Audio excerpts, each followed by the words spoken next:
We have a very special guest in studio today.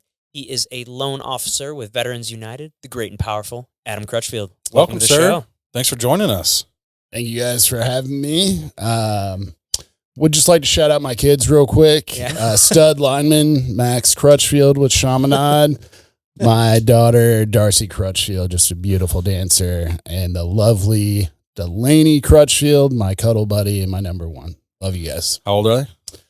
14, 12, and 9. Jeez, Okay. had to think about that way too long there. Time just kind of melds together now. Yeah. Well, we were kind of talking before the show. So you're not originally from St. Louis. You moved here in 2020, right? Yeah. And where were you at before? I was in Columbia, Missouri. Like, is that kind of where you grew up your whole life? Yeah, I was born in St. Louis, moved to Columbia, grew up there, went to high school, Hickman High School, cute dogs, Yeah. naked babies. And then I had an opportunity to move to St. Louis to help start a location of Veterans United Sweet. up here. So that's So where that's I've been. ultimately brought you here. Yeah. Oh, cool. Yeah, so you kind of came here at a weird time, right Yeah. right before COVID, right? Yeah, man. It was a super weird time. A lot going on in my life at that time. Also ended up getting divorced at that time. So just sat at home for about a year. Didn't really know anyone in St. Louis. Was super excited to get up here. I was like, dude, we're going to go to Cardinals games, Blues games, Yeah. and do all this stuff. And then I just sat at home. But, the good that came out of that was I ended up at Revive Jiu-Jitsu. So I showed up there. Like I said, it was a really tough time. And being a man, I was like, you know what, dude? You're just being weak. Like, you just need to get beat up. You'll be good to go. Okay, Like, you're don't all- actually deal with these feelings. Just go get beat Yeah. up. I was like, I don't know anyone there. They're alpha males. Like, I'm never going to see these guys. I'll show up for a little bit, get beat up, and then I'll be good to go. And, dude, it was just really a huge blessing. Like, the exact opposite of what I thought. I met so many different people there. Just amazing people. Two of my best friends I met there, Junior and Dan, several other guys there. Like Nick's been a huge part of my life as well. It's just great, man. Like, it's weird. And we talk about this sometimes. I'm 43, almost 44. And I just don't feel like you meet many of your best friends that when late you're in life. middle aged. Yeah. You know what I'm saying? Like, and my high school buddies, like, we're still super tight. Like, I got some tight friends from college. Like, one of my good buddies from high school lives up here. We golf all the time. Like, great dudes. But just weird to be like a middle-aged man and all of a sudden you have like new best friends. new Like, friends. it just doesn't happen. Like, I struggled a lot when I moved up to St. Louis because everyone has their own crew that they run with. And it wasn't like anyone was like, No, you We don't can't hang come out. with you can't sit with us. Seats taken. Yeah. What high school did you go to? Oh, you're not from there. Yeah. Go away. Go away. Yeah. Now I just tell everyone where my son goes to high school. Yeah, there you go. Hold on, Hickman. Yeah. But yeah, man, it's like you don't expect to make new best friends when you're 40. Oh. Like, and Even like in your like late 20s, early 30s, I feel like it's kind of weird. It's to, tough. like, It is. You know, Yeah. it's like a weird time to, everybody kind of like you said, has their set group of friends that they've, like you said, I've got my high school, I've got grade school buddies that I've been friends with since we were like 5, and we still we've been in this fantasy football league together for like 15 years now, and like I feel like that's one thing that kind of keeps us together, just because the group chat is going year round all day every Right. day, just a bunch of shit talking and memes, and but there's something about the jiu-jitsu friends that the friendships I've made there that are really special. There's something about it. yeah, man, they're special, and they came to me, or I came to them, or we came together.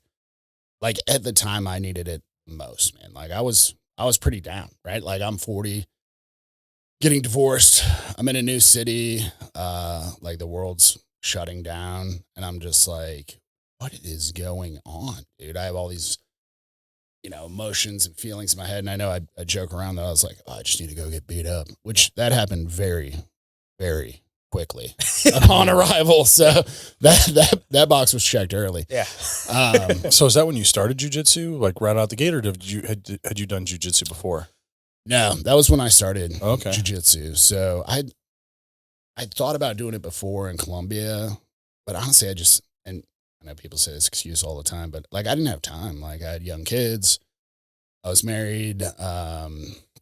We had a lot going on, and that was the other thing with being divorced is all of a sudden I have all this extra time. Yeah.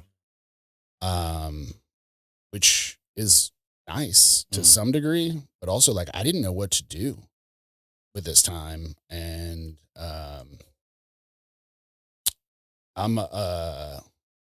I need to put my energy in places that are going to be positive.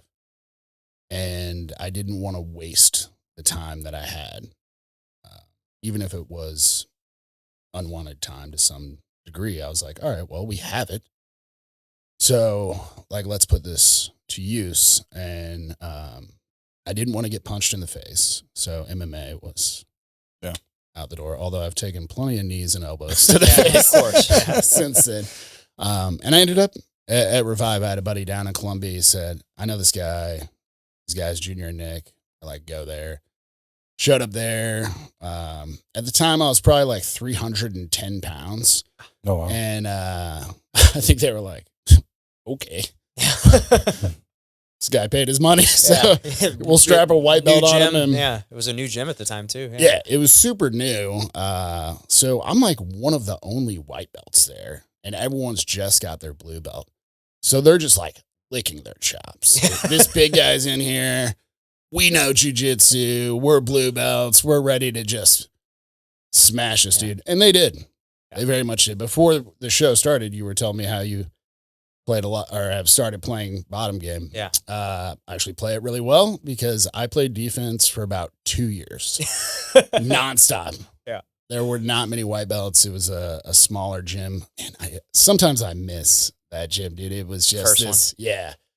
Small little spot. We'd be going so hard. There's just like fog all over the place. You can barely those glass see. doors. Yeah, like man. The walls were, they had like the glass on the outside looked like a fishbowl. It's all fogged or like up. a fish tank. You can't breathe. You're like throwing the door open, trying to like get outside. There's like a 25-degree difference from in the room and outside the room. And everyone's a little bit bigger at Revive. I don't know if it's just like the St. Charles mentality out there, but we're a bigger gym, man, and like we go hard. Everyone's just like, but it was great, man. It was and I love it now, dude. Super excited for all the success. And what belt are you now? Purple belt. Nice. Awesome. So I got promoted at the end of last year. That's awesome. So, Congratulations. Yeah, it was awesome. Well, what's one lesson that you learned in that first month of jiu-jitsu? Oh, man. I'm not sure if it's a lesson that I've learned, but it was just reinforced, like, not to quit and to persevere. And I think what made those friendships that I'm talking about at jiu-jitsu so tight is like, you're just in the shit together, man. Like, you're literally trying to kill each other as safely as possible. Mm-hmm. But like, I remember the first time I got mounted, I was like, I'm going to die. I'm going to die, dude. Like, I couldn't breathe. Claustrophobic feeling. Yeah. Like, That neon belly, that first neon bellies, it's a tough one. Dude, it's rough, man. It's tough to start too, because it's just so humbling, man. Like, yeah, I was pretty out of shape, 300 pounds, like not good, but like I was an athletic dude, in my mind. I'm like, yeah, I could fight anyone. Man, I'm like, tough guy. I'm a big dude. Like, who's gonna, come at this? And we had this dude there, Steven, a wrestler, maybe like, I don't know, 60. Yeah, I know. I've competed against him. Yeah. Smoked me. Yeah. I'm like, what is going on in this world right now that this dude is just smoking me? Junior, man, I rolled with him last week and he just held me down for 5 minutes. It was like the worst 5 minutes of my week, dude. He's just laughing.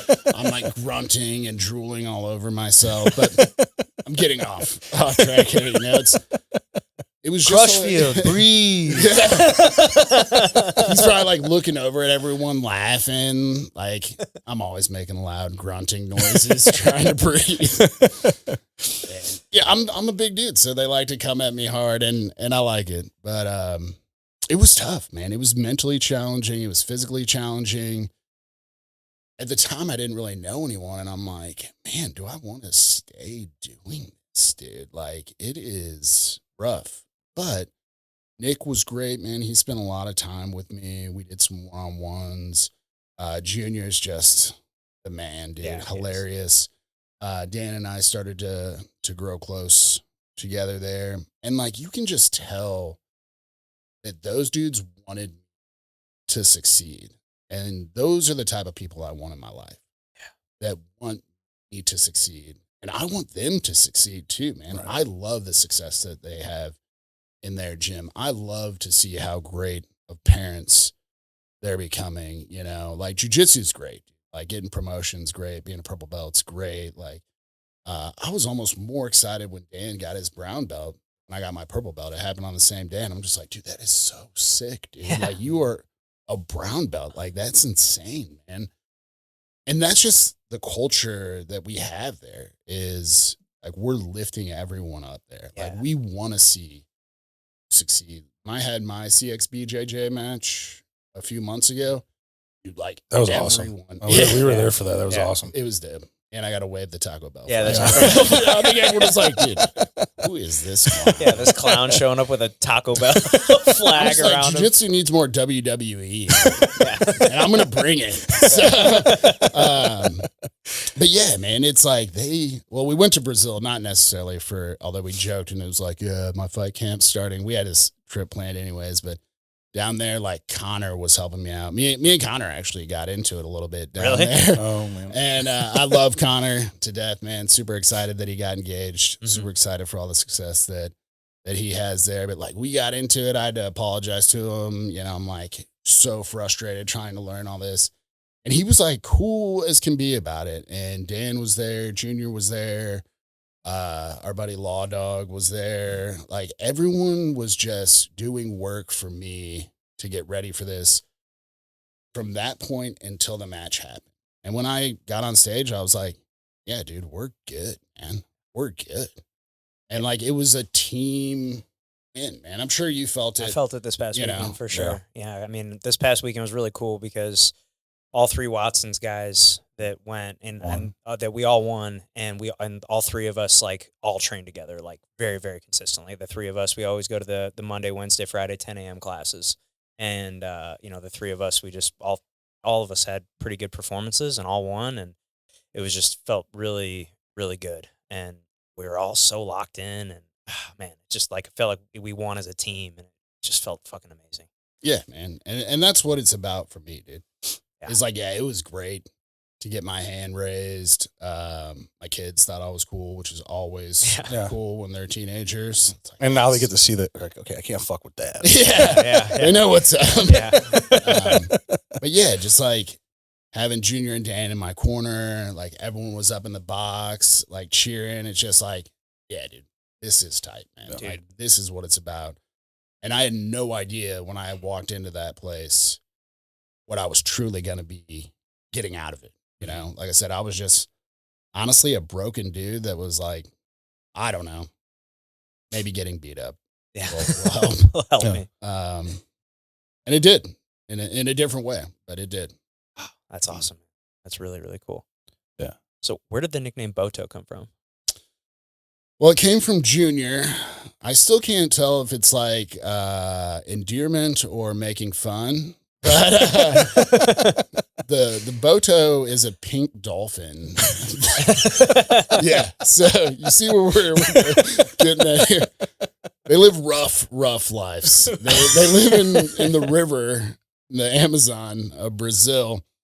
And I'll probably get this a little wrong here, but basically like the Boto comes, it's like a tribal folklore. Okay. And the Boto comes out of the water and turns into a handsome man and steals the women. not PCA for 2025, and takes them back into the water, and they become a pink dolphin as well. Okay. Junior might have to correct me on that, but the long and short is I'm just a very large pink dolphin. It comes on the land and becomes a beautiful man. Yeah. Those rare times I get to come on land and be a beautiful man. Other than that, I'm just swimming around the Amazon River fighting for my life. Again. Which is it's a good analogy for Revive. Yeah, exactly. So, Junior knows what he's doing when he comes up with nicknames. That's so funny. But yeah. That's hilarious. Well, I mean, going back to the friends thing, I mean, I 100% agree with that. But I think the biggest thing and why it's been, because even the people that I've met through jiu-jitsu, and I've only been doing it for about a year now. I mean, the egos, there is no ego there. I feel like when you're meeting and like I've come across this where like guys got to feel like they're like got to assert their dominance. And I'm just like, yeah, dude, cool. Like, I don't give it, like, if you want to act all big and tough, cool. It's great. But I think the ego check that everyone has through jiu-jitsu, just because everyone has gotten their ass kicked. And no matter, there's always going to be someone that's going to kick your ass. Yeah. And I just think that, and like you said, going through that grind, we're all on that same path, that it just makes it easier for people to connect and more willing and open to connect. Yeah. I mean, you're super vulnerable, right? You know? Like, you're out there on the mat. I mean, you are, whether you want to call it fighting or having a match or whatever, like, I mean, like every time Dan and I go, we're like, all right, we're going to go light. And like 2 seconds in, it's just like nuclear. Yeah. And like he's trying to bow and arrow choke me. I'm trying to deep half sweep him and mount him. And it's like, we're going for it, dude. Like, we are not. I'm not giving you a fucking inch. Yeah. Unfortunately, I lose every time. But there will be a time. You'll get him. But yeah, man, there's no ego there. If you come in with an ego, it'll be gone quick. Or you won't hang around. Or you just won't show back up again. One like slightly funny ego story.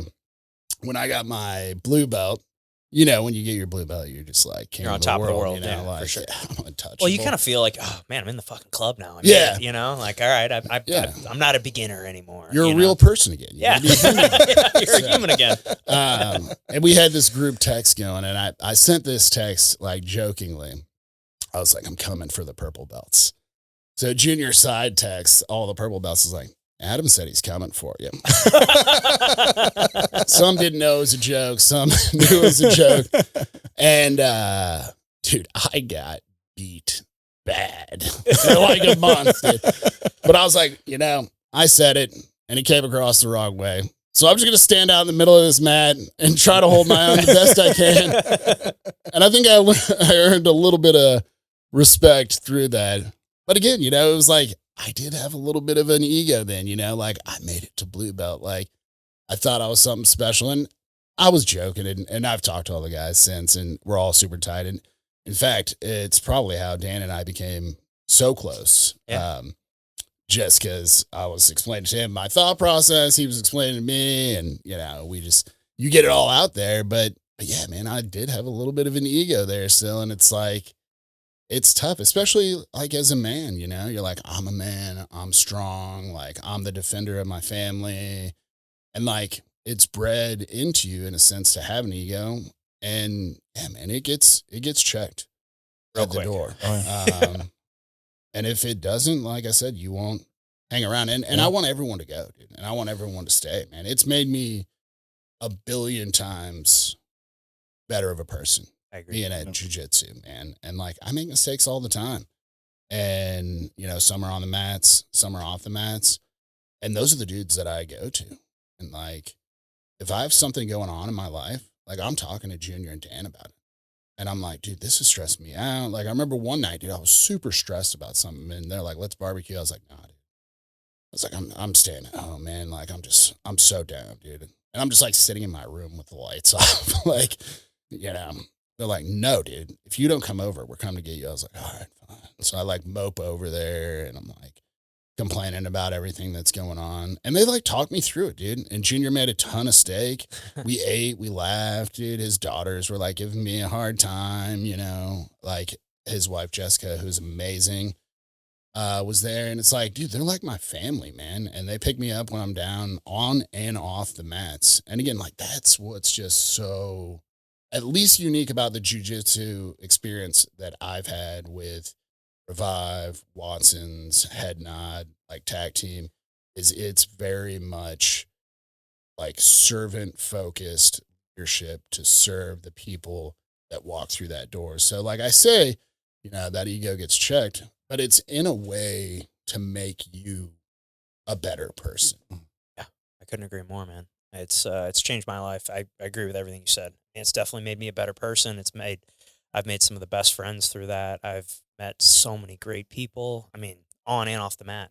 Just like you said, I mean, I've had so many people there that I've been able to help them with real estate. I've been able to help them move. I've been able to, like all these things. I've been to birthday parties, all these friends that I wouldn't have had because I, decided to walk through jiu-jitsu, to walk into a jiu-jitsu gym one day.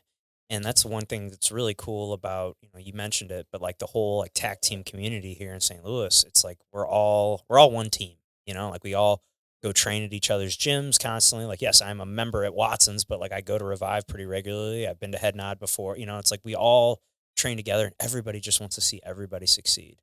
Yeah. It's like the opposite of that crabs in a bucket mentality, like crabs in a bucket, they all want to pull each other down, but like jiu-jitsu is the opposite. Like the rising tide raises all ships. It's like that mentality. And it's really something special. Yeah, man. It's cool. It's filled a void in my life since I left Columbia, coming up to St. Louis, in so many ways. Like faith is also really important in my life. And I've struggled with finding a church in St. Louis. Part of it is like St. Louis just very heavy Catholic, and I wasn't Catholic. Moved up here. My kids go to Catholic school, so I converted to be Catholic. It's just a little different. And a lot of it was like, I just had like tight dudes in Columbia that like I shared faith with. They shared it with me. And like, I'm starting to kind of see that come to fruition with some dudes that I know at Revive. I know Connor, like him and I have a lot of conversations about it. We've started a little bit of a small group there where we're reading through the book of Matthew. And like, if you told me that is what was going to come out of me showing up to Revive like 5 years ago, I'd be like, I doubt it, dude. Like these meatheads. Yeah. And I didn't even know anyone before I showed up, but like, that was just my mindset. It was like, oh, these dudes are just like fighters. Yeah, like, they got cauliflower here. They're just tough it's just guys. Like alpha males and, get beat up by enough 150, 160 pound, gamers or whatever. You're like, hold on, what is going on? But, it was like, dude, this is wild, man. Like, we're talking about like faith is the most important thing in my life. And I try to live it out the best I can. I obviously come very short of it, but that is like, Jesus is my benchmark, and that's what I want to be like. And I want to share that with people. I want to share it with people at work, share it with people at jiu-jitsu, everywhere. And like, for that to kind of like start to come together at Revive, I was like, dude, man, this is super dope. And like, I did not think that this was going to happen, especially, February of 2020 or March, once COVID hit. And I'm just like sitting in this rental house, like 2 couches. Like, dude, what is going on with your life right now? To like where I am now. And it's awesome, man. It's just so cool to like see people want that and to want to share that. And just, again, it goes back to the vulnerability. It's like, you're so vulnerable out there on the mat. And like, most dudes at Revive can beat me, dude. And like, I don't have an ego there. And I just think it opens you up to be like, all the walls are down, man. So I'm just Adam there. I'm the Boto when I leave there. But yeah, like, I can just be myself, man. And like, that is freeing and really cool.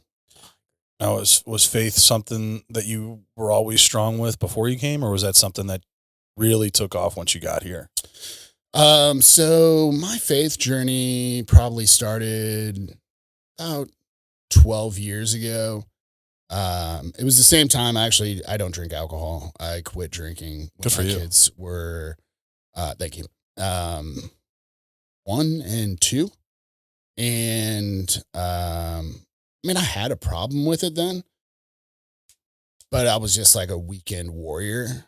And it was like, dude, you know, it was kind of like that ego. I'm like, dude, I work so hard.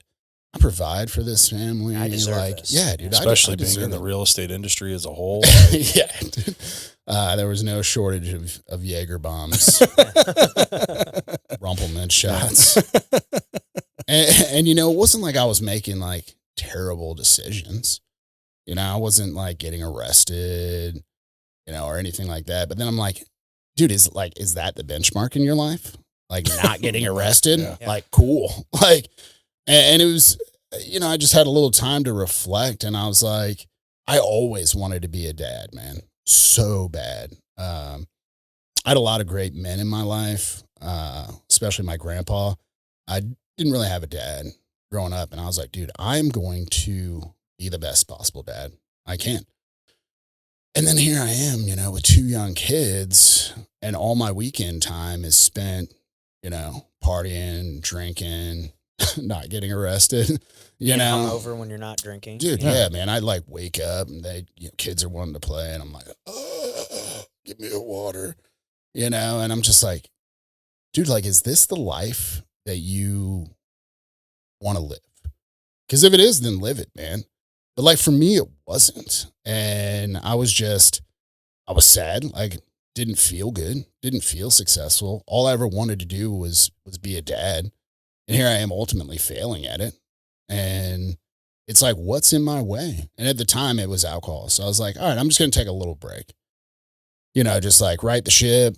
We'll be good. That break's lasted like 12 years now. So, that's awesome. Just decided to never go back to it. Yeah, no, man. I just like couldn't find a reason to. Like, I have a great time going out, hanging out. Like, also kind of realized like most people weren't drinking 800 Busch Lights and 37 Jaeger shots every night we went out. Like, I remember the first night I went out, I was like, I'll drive everyone home. I'm sure I owe you guys. And then like everyone drove home, and I'm like, hold on, guys, don't drink and drive. They're like, I had 1 beer. I was like, dude, what is going on? You only had 1 beer. Like, what's the point? You know, my mind just couldn't rationalize that. But, you know, it was just, I could never find a reason to go back to it. Like, there wasn't some low point in my life where I was like, alcohol is going to help.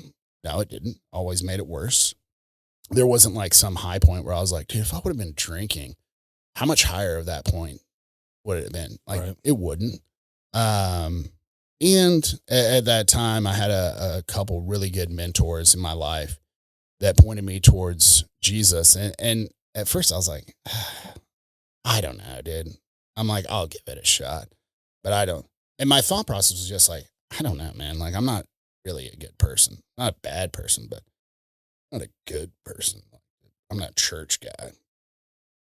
And they spent a lot of time with me, man, explaining like the word, explaining, you know, Jesus to me, who he was. Like, yeah, dude, we're all sinners. And that's why he came to save us and provide a path to heaven. And I know people hear that all the time. And I don't throw that away. Just like, you know, I truly, truly believe that. But ultimately I started thinking like, what kind of life do I want to live? Like, what kind of legacy do I want to live? What kind of life do I want my kids to live? And how can I provide that for them? Being a guy that drinks on the weekends because he works hard, and society's like, yeah, dude, for sure. Like, you definitely can do that. Deserve it. Yeah. It's acceptable. Yeah. You know, that's the thing with alcohol is it's just deemed so acceptable in Yeah. our society. Everybody does. It's like, it's the one drug that people, when you say, you know, oh no, I'm not drinking or whatever. They're they- gonna they look at just you as- like, yeah, what? you got Like, a what's problem. wrong Like, with they you? just assume that you have a problem with it or something, Right. you know? And, you know, it's not necessarily the case for Yeah. a lot of people, you know?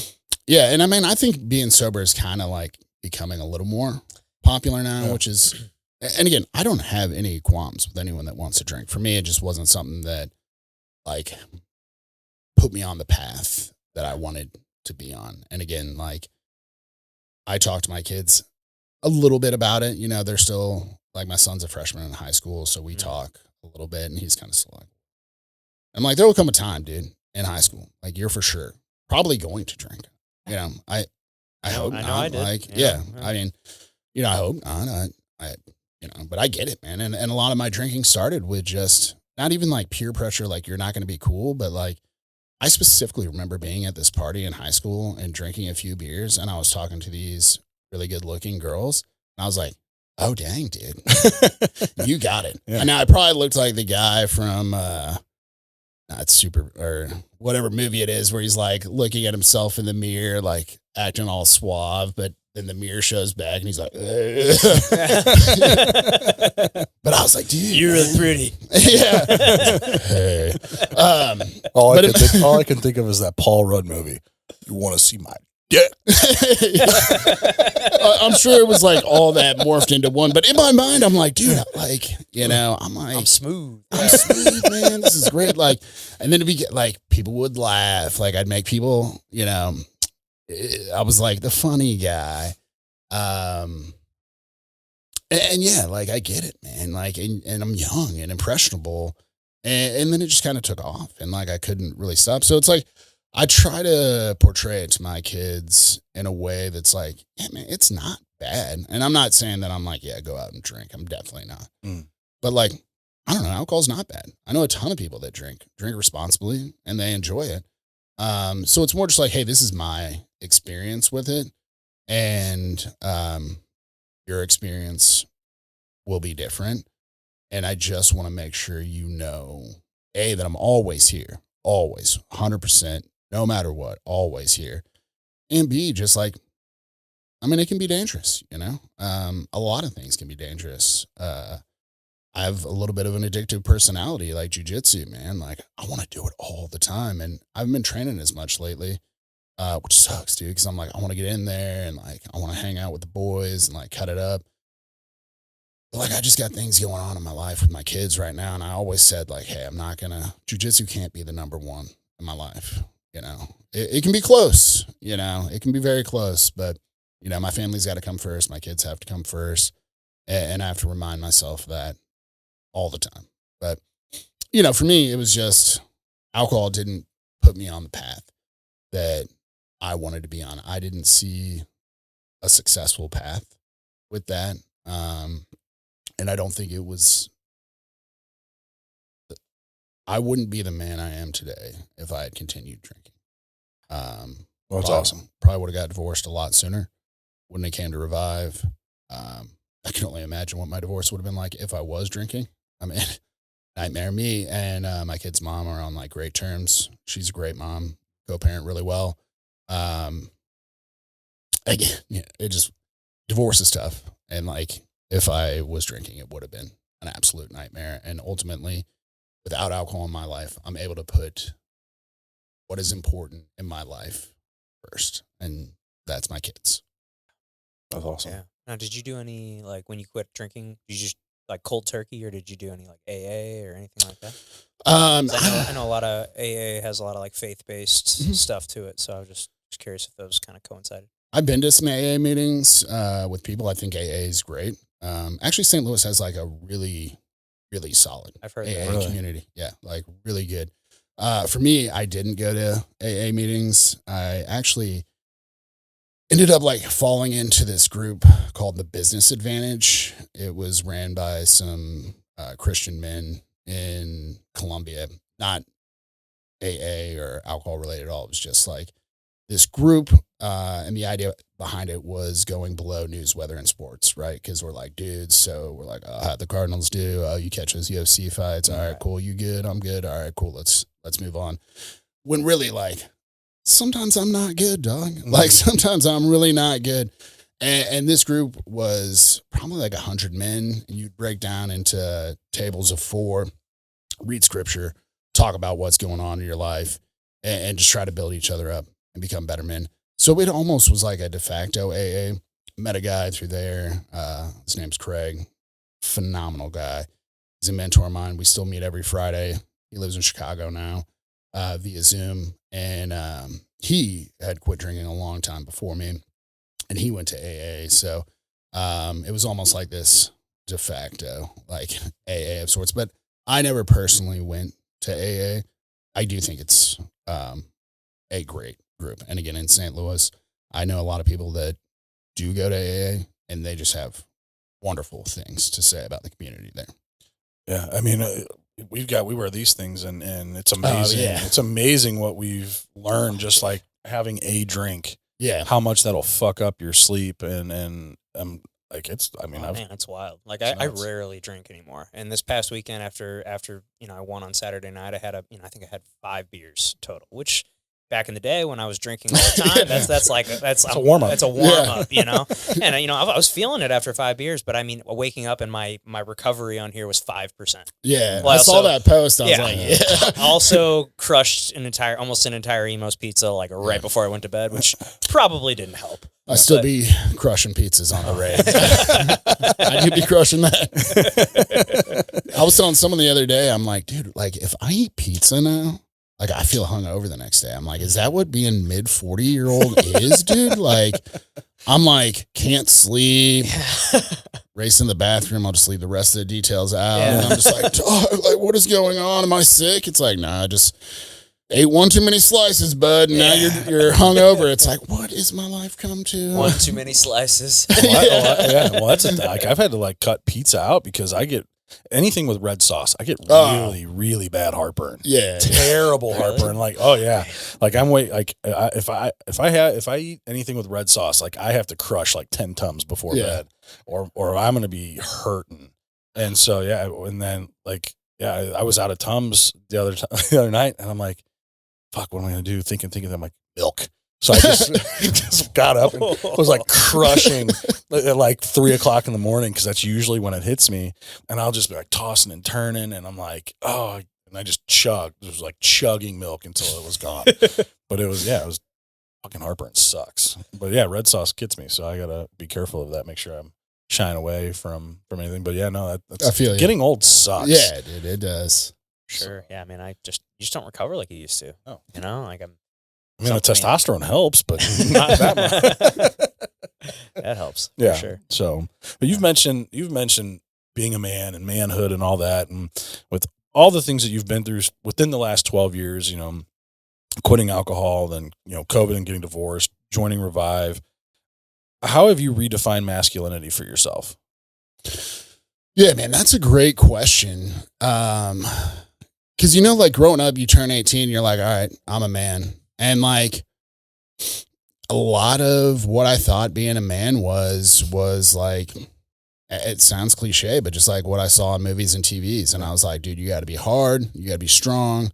Like, absolutely, we're not sharing our feelings. We don't fucking cry. Yeah, dude, like all that stuff, man. And you know, I got to be successful. I got to make money. I got to, you know, it was all these like tangible things, you know, just this facade of what I thought being a man was. And I tried to live that way, you know, up until I was about 30. And I was like, damn, dude. And that was about the time I quit drinking. I was like, I don't know. I was like, it ain't working. I was like, I'm not sure. And now, you know, it's like, I'm in touch with my feelings, man. And I like feel my feelings and I share them, you know, I share them with Junior, Dan, my boy Craig up in Chicago. I'm actually calling him right after this show, just to go over like some, you know, things in my life. And like, he's a wealth of knowledge. And it's like, dude, I don't have to do life alone. And that was kind of the biggest revelation, was like, I'm not alone, man. Like, I think as men, we just get it in our idea that we got to be this self-made, like self-successful, like do it all on our own. And it's like, yeah, man, like I like to do stuff on my own. I want to be successful, but like I can't, man. Like we're not designed to just be singular beings, you know, on this earth. Like we're designed to be in community. And I think that's what I love about jiu-jitsu so much, is it's a phenomenal community that's lifting dudes up, man. And like, that's the thing, is like, I need these men in my life. Like I need to be in other men's life. Like I look at the way Craig mentors me and I'm like, am I mentoring other men like this so they can avoid the pitfalls in life that I'm avoiding? You know, it's like, what do I turn 18 and all of a sudden I know how to date, how to, you know, what I should do when I get married, you know, all these things. Like, you know, I just have these basic rules of, and again, like when I say, I wasn't getting arrested, Like, that was my benchmark, man. It's like, yeah, I wasn't getting arrested. Not that bad. Yeah, so like, I'm good, man. But no, man, there's more to life than that. And you just can't achieve it on your own. Like, you have to have a community around you. You got to have men around you that you trust. And I absolutely trust these dudes. And I share stuff with them that I know they're not going to share with other people. I don't want them to share it with other people, but I can't keep it inside, man, because it will eat me alive. I was joking because I had to go to the dentist earlier on today. And they were like, man, how bad was it? I was like, well, I had to sit there in my own mind for about 2 hours. And, it can get pretty dangerous in there. But like, I'm half joking about it, but it's like, no, man, like, I got to share what's going on in my mind, what I'm thinking, what I'm feeling. I need advice from other men. I didn't know how to get divorced. And a lot of people were giving me really bad advice. And like what? Oh, it's just like, oh, you should, I'll be an asshole to them. Yeah, I got the same advice. Yeah, dude, all self-serving. What the fuck is that going to solve? Right, dude. And it's like, hey, man, I get it. Like, it was a crappy situation, neither one of us did anything wrong. It just didn't work out. And again, like, what is my goal in life? Is it to prove that I'm right, or like just shred this person to death so I can stand up on the podium and be like, yay, I won the shredding contest? Or is it to raise a strong son, to raise beautiful, smart, strong daughters, to create a loving family for him, even if me and their mom aren't married? Like, when I was married, I used to read Ephesians 5:25, and it basically says, love your wife like Jesus loves the church. And like, I tried to do that the best I could, and our marriage didn't work out. Doesn't mean you still can't. Right. And that's what I'm saying is, like, I still read that verse, and like, the love is definitely different. We're not married. She's remarried. Her husband's great stepdad to my kids. I'm lucky in that sense there. But like, I absolutely still can love her in a different way.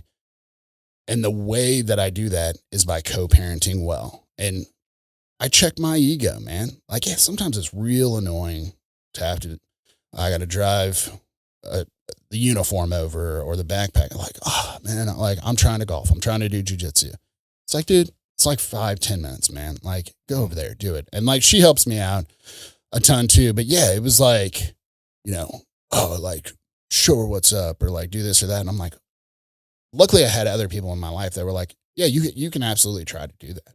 Like, what point are you trying to achieve here? That you're somehow right and justified in this? Because what you told me was like, your kids are the most important thing. So if your kids are the most important thing, then like, let's rethink this approach forward. And I think she took the same approach too. I'm not saying that I'm right or she's wrong at all. I'm saying that we both do our best as imperfect people to put our egos aside, to make sure that our kids have the most loving home or homes to grow up in. And that's what I want, man. Like, I want them to see me still loving their mom, just in a different way, not as a husband. And that's tough sometimes. You and I could have a very long podcast. I was like, Pat, you take this, because I know this is all you, buddy. Yeah, no, I mean, it's the same thing for me. I mean, I think it's more of a man to stand up and show, like, hey, I'm going to support her in her decisions and what she's doing, than to try and bring her down. That just makes us look bad. Yeah. It makes you look like a better person when you can stand up and be like, no, we've got a great relationship and all that. And it drives me nuts when I hear, like, or it makes me upset when I hear divorces aren't like that. Like, don't, like, each one's tearing it. Put the, like, again, I think it has to go back to, you said it, you put your ego aside. Same. Like, the very first thing, so like, when it happened, so my ex-wife and I were talking about separating. And we had a little bit of a conversation, and she went on a trip and met someone, came back, and they were in love. They're still together today. And that kind of just sped up, like, hey, all right, this is over. It's been over for a long time. We sat down, had a really long conversation about all of it, very amicable. And we thought, like, hey, people are telling us we need to get lawyers involved. So we each go and talk to a lawyer. And the best thing that I could have done was go and sit down and have that consultation with a lawyer. Because the first thing he asked me was like, what did you do that caused her to want to go fall in love with someone else? And I was like, at first I was like, fuck you, dude. I didn't do shit. Yeah. And like he's like, no, really, like really think about it. Like, I'm paying you fucking $500 for this hour just for you to give me a counseling session on this. But no, it was the best question that could have ever been asked, because I really did have to sit back and think. I'm like, you know what? Like, we weren't in love. Like, I love her because she's the mother of my child and my children, but I wasn't in love with her. And if I truly was in love with her, and she was in love with me, that probably wouldn't happen, because we would have filled each other's cups according to the love language stuff. But we didn't, we didn't do that. We were just roommates that happened to make two awesome kids. And that's what, that's what we were brought together to do. And now it's, how do we move past this and be the best for our kids? And that question was like, where did I fuck up that caused her to do this? And I just had to own it. And I apologized to her, and she was just like, wait, what did you just say? And it caught her by surprise. I was like, yeah, no, I'm sorry that I wasn't the husband that you needed, and that I couldn't be the husband that you needed. That's not your fault. That's my fault. I own that. And I don't have any problems. I don't have any faults for what happened or how this all went down. But, and then I became good friends with him. And like, they're both real estate agents. I work with both of them. And they're great. He is a great stepdad to the boys. And the boy, like, I'm like, you can call Dalton, you can call him dad. Like, that's okay. Like, it doesn't bother me. You're not going to hurt my feelings if you start calling him dad too. You don't have to call him Dalton. If you want to call him dad. And so, it's great. I mean, like, we still go my parents live in Florida, so we'll go down there as a whole. And we all spent Christmas together with my parents down there. My ex-wife flew down with the boys, and Dalton and I drove 10 hours in a car together with our dog. So like, I just don't understand why people wouldn't want that if the kids are the most important thing. I don't understand why people wouldn't want to try and mend that relationship afterwards. But I also understand, like, hey, people can't put their egos aside. Yeah, we're used to getting our asses kicked and having our ego checked constantly, so that probably helps. But at the same time, I think everybody needs something like that to check their ego and move on and forgive. And I mean, like, the faith and all that, and being spiritual, like, the biggest thing is forgiveness. Yeah, and if you can't, then one, are you living a faith-based life or a spiritual life? And two, are you really do you really truly love your kids? Or you would be doing everything you could to fix that? You know what I mean? You have to be together. Yeah. So, I mean, I agree with that, man. And like, sorry that you got divorced. Like, it sucks, even if you take, the high road there. But yeah. And again, I know not every divorce is the same. And like, some people like have really traumatic divorces, and like, being friends is just not on the table. I get that. A lot of divorces, I just feel like are, again, it kind of goes back to whenever you're like talking about, do you know, like, or the redefinition of manhood. And like, when I was in college, I was like, man, I got to find a wife sometime in my 20s, right? Like, that's what I got to do. And I don't think I really had the right mindset on what I wanted in a wife. And more importantly, like, what I would be as a husband, I tried my best to be the best husband I could. I was, learning on the fly. And like, you got to, of course, but like, I didn't really know, man. I just knew it was like, well, this is what we do. But yeah, I mean, it just, again, it comes down to like, what's important in your life? What do you want your life to look like? And like, how are you going to achieve that? And me doing anything but putting the kids first and loving them, like, wasn't what I needed to do. And it was tough financially, very tough emotionally, very tough to move cities, to be alone during COVID. It was tough, man. And I could have easily just, went off the rails, but I was like, all right, this is what's important. So remember what is important. Remember what we're fighting for. And ultimately, like I said, me and her had the same goal. And like, everything ended the way it did. And we're good friends now. I play golf with her husband. They take me up to play golf. I go over for Christmas, Halloween, whatever. Like we just do stuff together, and like it's weird to people, but I'm like, I don't know, man. Like loving my kids isn't weird, so like that's what I'm gonna do. And you know, if it makes you feel weird, I don't know. Maybe you should just reflect a little bit, right? And again, I do want to be clear. I know that not every divorce is as amicable as mine, and there is, certain situations where you're probably just not going to be friends. But at the end of the day, it was also what was best for me, because if I'm hanging on to this, like if I'm hanging on to this hate, and she's just out there like living her life, having fun, like what's that doing for me? Yeah, like she, like I'm just ruining my own life, and that's divorce, or if you don't get a promotion at work or whatever it might be, it's like, I don't know, man. Like as men, we just got to move on. Yeah. And the best way that I've found to move on is to have other strong men in my life that I can share. Cause I'm like, dude, this stuff sucks. It sucks. It's hard. Like I say, just move on. Like it's not that easy, man. But if you're doing it solo, good luck, dude. Like good luck. Like, yeah, and you mentioned it there, carrying that hate. I mean, and that's another thing that I always was like, all right, if these kids are half me, half her, and if I hate her, in my mind, I hated half of my kids. Yeah, and I don't. I love my kids 100% for who they are. Yeah, what they get from me, what they get from her, everything. I mean, shit, my oldest is her fucking twin. Like, he's just the male version of her. Yeah, and like every time I look at him, I'm like, and just little like a kid picture, like put them side by side, they're identical, and it's just like I can't. There's no way that I could ever hate her. Yeah, ever. I mean, there's just and I love my kids. They love their mom. Mm-hmm. They love me. I don't have to like fight to be like I'm your dad or anything, like when you were talking about Dalton. Like they're always, they're going to love me more than their stepdad, and that's no shade against their stepdad. Right. Dude's phenomenal, but I'm their dad, man. Like they are going to love me, man. Like, and I don't have to be worried about that, especially when I'm living a life that's worth living. Like they can see it. They see me succeeding at work. They see me succeeding at jiu-jitsu.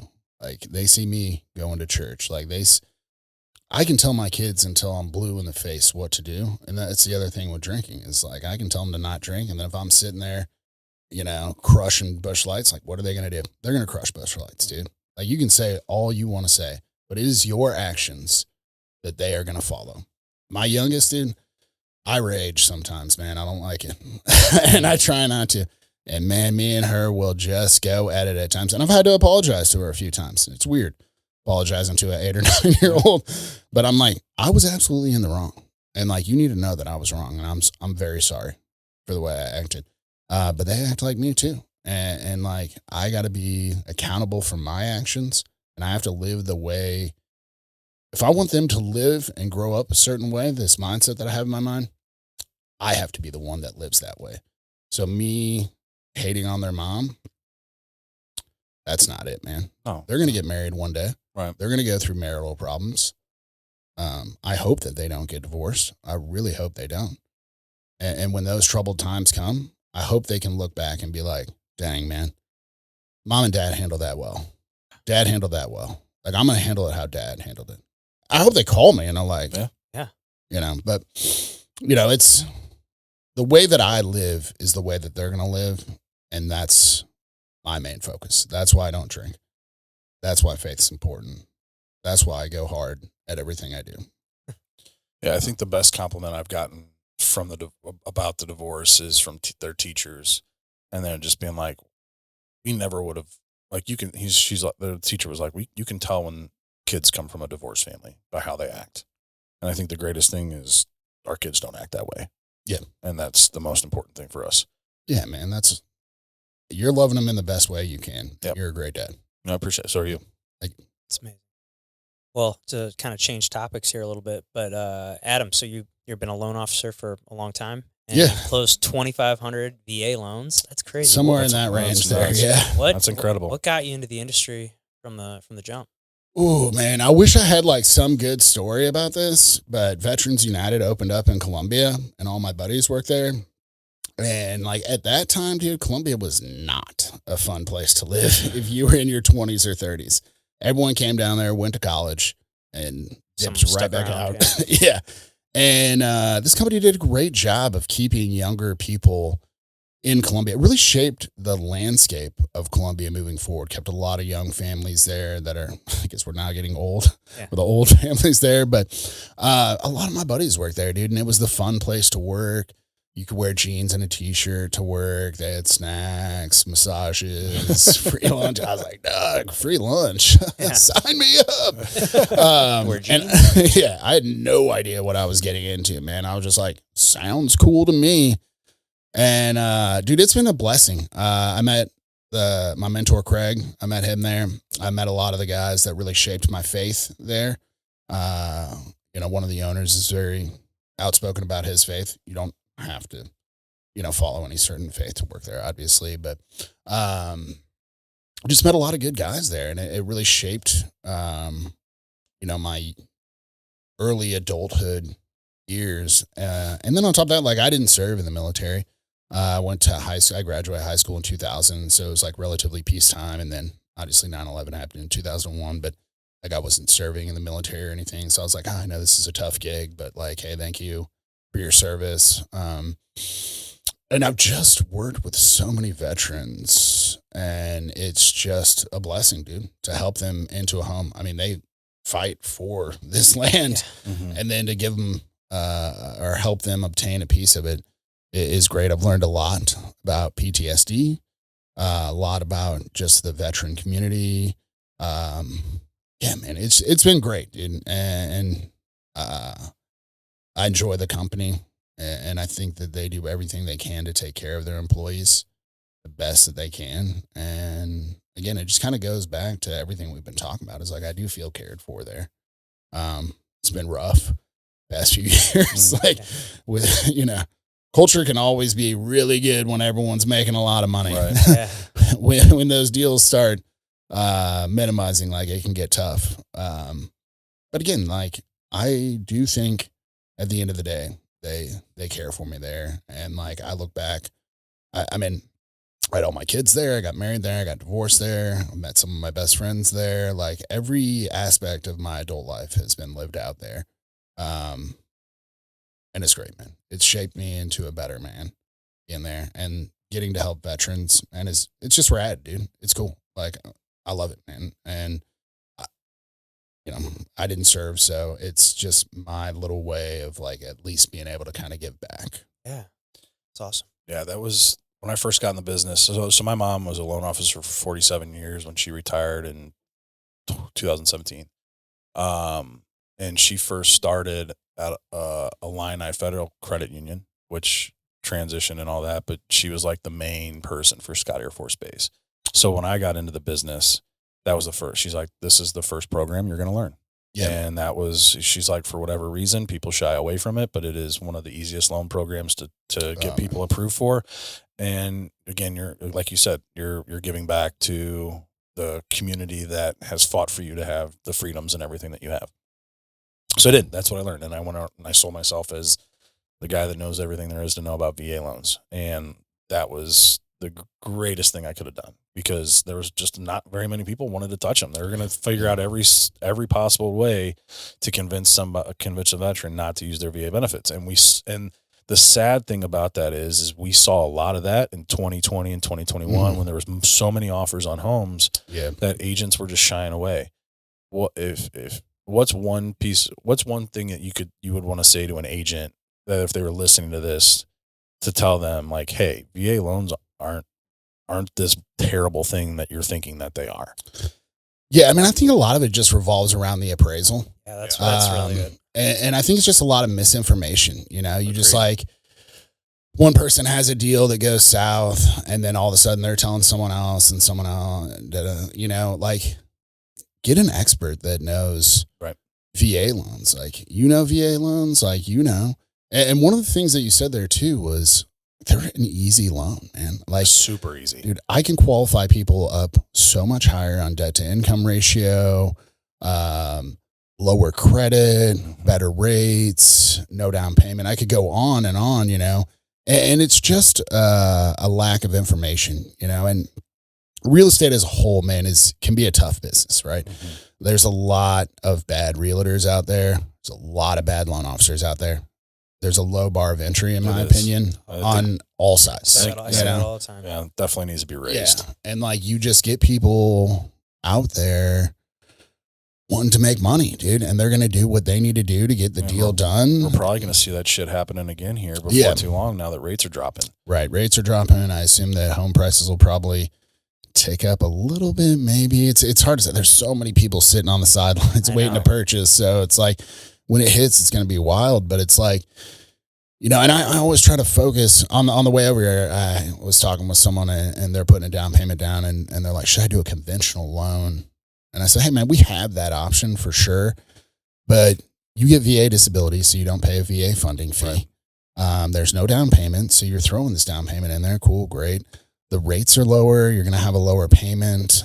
So like, no, man, like, I don't think it's the right move for you there. Right. And again, you know, if conventional was the right move, absolutely. Like, let's do it there. I mean, we predominantly do VA loans, but yeah, man, it's just a lack of knowledge. A lot, you know, people want to get into the real estate field to make money and not to be an expert and not to serve their clients. And what you will learn is the more you become an expert and the more you serve other people, the more success you're going to see. And I'm not saying that I do that just so I can be successful. Like, I try to take this servant mindset in everything I do. Jiu-jitsu, parenting, friendships, at work too. And I found the more that I serve people, the more they're going to trust me, the easier the deals are going to be. And then I was telling you, I don't go out and get my own business, but a lot of people will start to refer their friends to me. Realtors will trust me. I do loans in about 15, 16, 17 different states. I don't know. I can't even remember. So I work with a lot of different real estate agents. I've started to get closer with other real estate agents. Makes the deal so much better because they trust me. I trust them. You know, if I ask for something, they get it because they know we need it. I'm not having to have, 50 conversations like, well, I didn't need this on the last time or this or that, And again, not to say that those conversations are wrong or anything, but like, they trust me.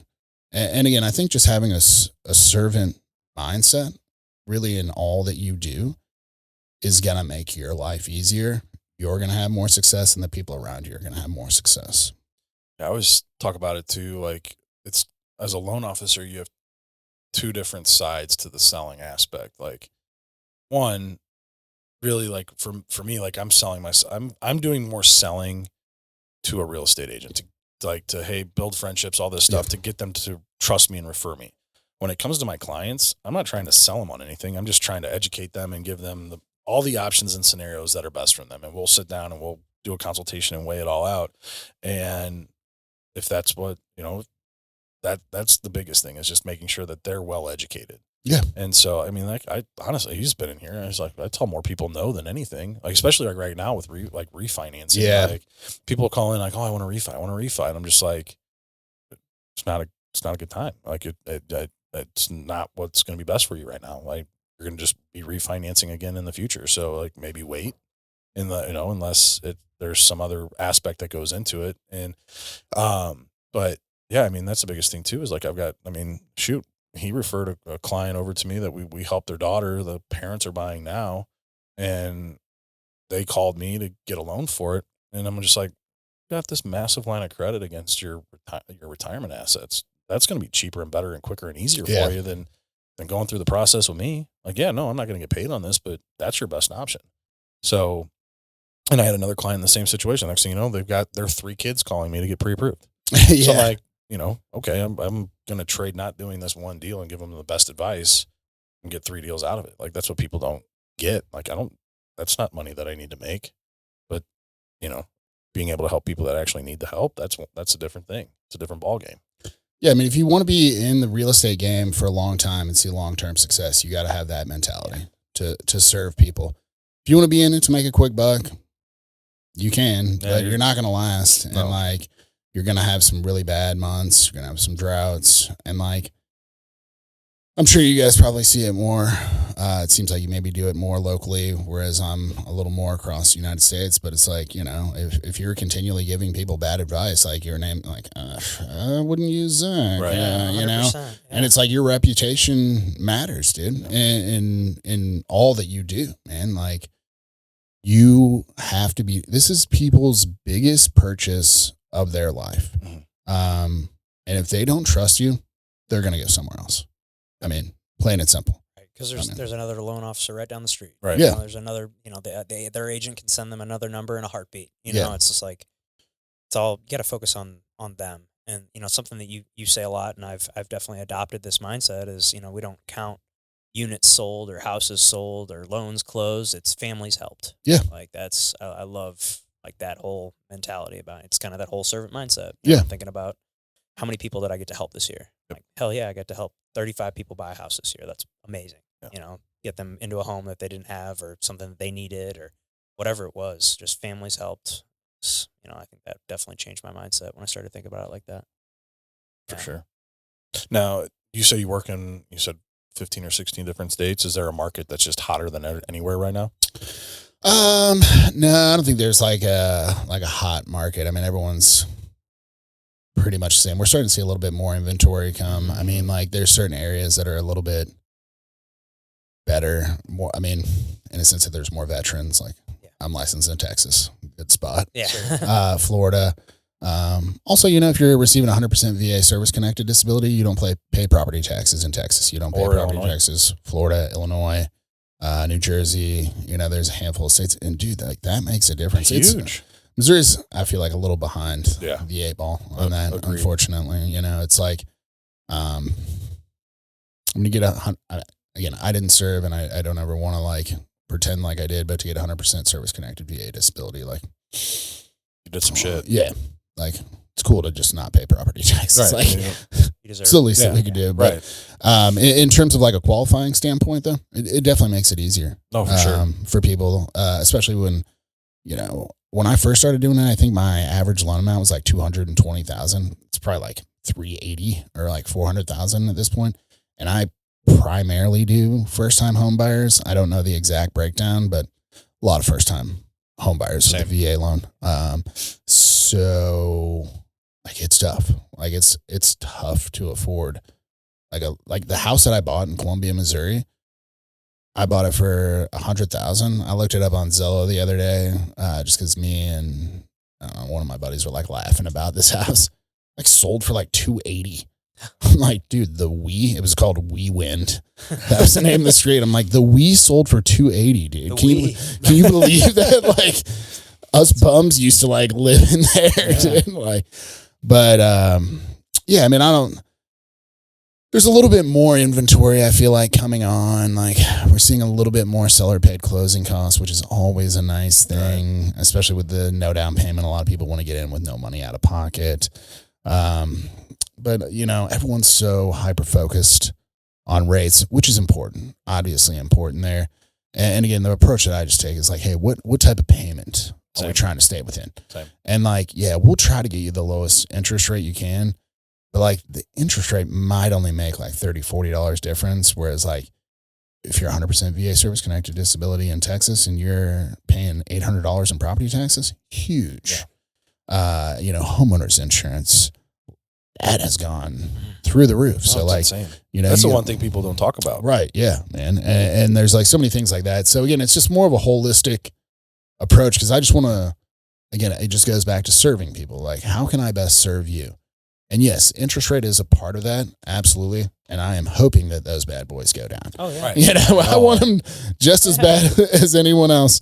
But there are other aspects to the payment that are important to discuss. And so that they know what they're getting into. And if like you absolutely cannot pay more than $2,000, we probably don't need to do a $2,000 payment because your taxes are probably going to go up next year. Right. I mean, and explaining that, all that stuff's important there. So. Percent. Yeah. Just taking like you said, I like that holistic approach to it. Yeah. So. Well, Adam, it's been great having you in here. Is there anything that we didn't get to that you wanted to chat about? I mean, the only thing that I had on my mind, first of all, love the TikTok videos, although I assume they're on TikTok. I don't know. I'm old, so. Just do Instagram. Okay, cool. Yeah. Because I only do Instagram Reels, and like Me too. some of the people I work with are like, "Of course you do." They act like I'm like a boomer. I'm like, of course I do. Why would I have TikTok? We're not, just on, don't we're need not on another- Facebook. Yeah. I just Facebook's don't for the need another boomers. thing to pay attention to. Like, I'm already yeah. consumed like by one. Like I don't Yeah. need another. So yeah, I don't need to. I mean, I was that's telling my wife apparently the other where to day, I was be. like, I can send them all to you, and you can run my TikTok. Yeah. If you think I need to do it this bad, you can. Yeah. You know, he's like, you can just start up. You can post everything for me from my account. I'm fine with that, but I just really don't want to.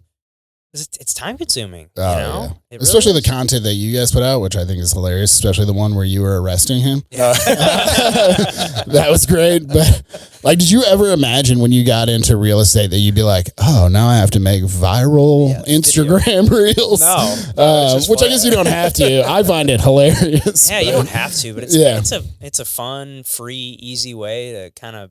Well, you know, some of them are free, like the police one. That we pay someone because that's a listing video. It's a lot harder to just shoot with the phone, but you know, it's just a cheap, easy, fun, and I have a lot of fun doing it. Yeah, you know, it's fun. It's always people kind of know me for it now. I love making the stupid, silly videos. It's funny because I posted a clip from he texted me one day to do one of his listing videos, and I just took a screenshot of the text message and put it up like, now the things I get asked to do by real estate agents, this is great. But it was like him asking me to slap him. Yeah. Where at? How hard? Do you have the baby powder, or do I need to bring it? Yeah. Nah, man, it's fun.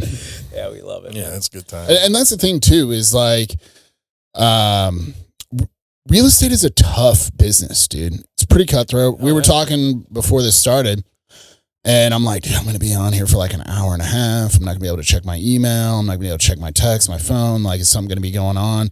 It's like this tough, cutthroat, fast-paced business that you got to be on top of.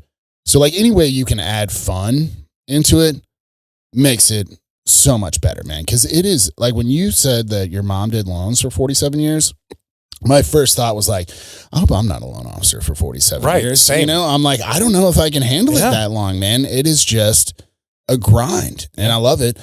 So throwing in that fun in there, laughing, cutting it up, you know, joking. Well, and then this is great. Yeah, man. Just like different approaches to it, Yeah. to where you can keep it fun and enjoyable. And I talk a lot about serving others, but like, you got to take care of yourself too. Right. And like, if you're just working, grinding 24/7, you're going to burn out Totally. in anything you do. Yeah, that makes me think too. Like, so one of the things like this is awesome. I mean, the great thing about the real estate industry is the freedom that it gives us to do stuff like this.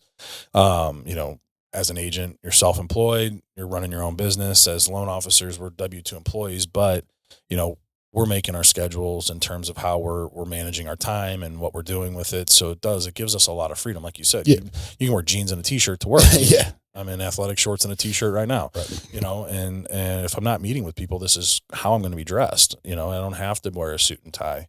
But ultimately, like doing fun things, like you said, the reels, and then this, and you know, Zach and I've always talked about it too. Like on the flip side of this, like not only do we use it for like marketing to get people to like us, but we use it as a time capsule for our kids to be able to come back and look at it. So, which leads me to my next question.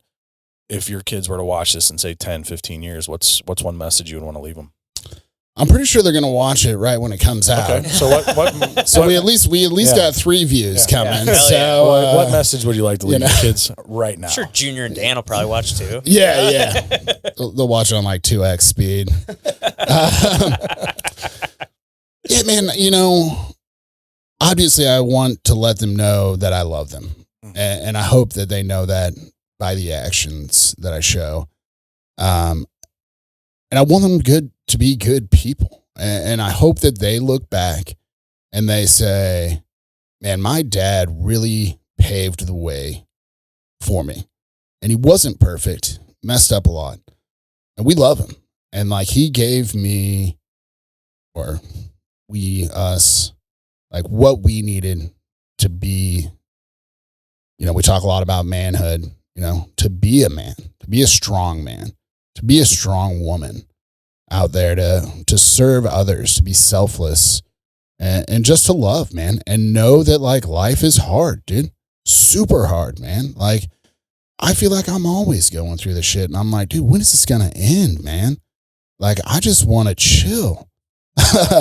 And, you know, like, I just want them to know that I love them and that I'm living this life as an example for them so that they can hopefully avoid the pitfalls that I've fell into, and that they can be strong and successful men and women when that time comes. That's awesome. It's perfect, man. Yeah. Well, we end the show the same way every time. So before we get you out of here, Adam. We play a little game. We call it the Tombstone game. Here lies Adam. What does it say on your tombstone? Oh, man. Shoot, man. You know, it's a tough one because I'm like, do I need it? Do I want it to be hilarious?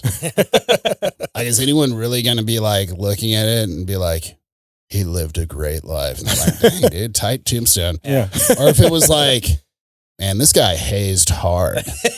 And like in like 2095 or whatever, someone's like, dude, what in the world does he hazed hard mean?